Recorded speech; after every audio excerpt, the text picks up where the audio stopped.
sikubele swamule kwi-channel kama uPastor ngisibheka la udaba nje lwentulo kafushane nje uma uphupha ke intulo la uthokozani egabelo uthi ichazani uphupha intulo uphupha intulo nako singakubalula ukuthi ngabe uphawu lubi oluvameke la ukubika impeleni ukuthi ungahlangabezana neshwa ngase uhlangabezana nezibhadi noma ngesikhathi esizima futhi esibi empilweni. Leviticus 11 verse 30 to 35 the gecko, the monitor lizard, the sand reptile, the sand lizard and the chameleon, these are unclean to you among all that creep. Whoever touches them when they are dead shall be unclean until evening. So number 2 esingakusho ukuthi uphupha intulo uphawu singathatha njengolubi olungabe lichaze nje ingozi nanokuthi mhlawumbe kumele uqaphele umuntu okwakhela ke itulo elibi noma uzungu olubi lokukhaphela, yabona.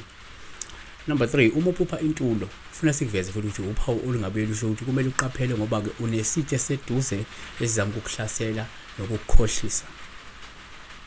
Number 4 futhi uma uphupha intulo uphawu olungabe lusho ukuthi uma ukuthi uyayibona igqolozele ngemva lokho mhlawumbe siyacasha olungasho ukuthi ke kumele uqaphele kukhona umuntu omubi okugadile futhi okuhamba ngasese ofuna ukukwazi ngenhlelo zakho bese ke ekwazi ukuthi ekuphazamise kusona.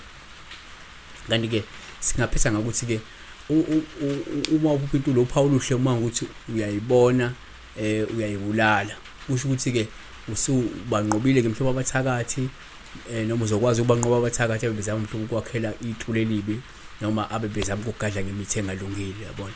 Siyabonga besibheka nje udaba lwentulo ukuthi mawubona intulo ngenzeka ingaba mnyama ingaba bovu ingaba njani, intulo isho uphawu lubi ngani zakwethu. Siyabonga kakhulu ke ungakhohlwa ukusubscribe kwi-channel kama kuPastor. Siyabonga, may God bless you.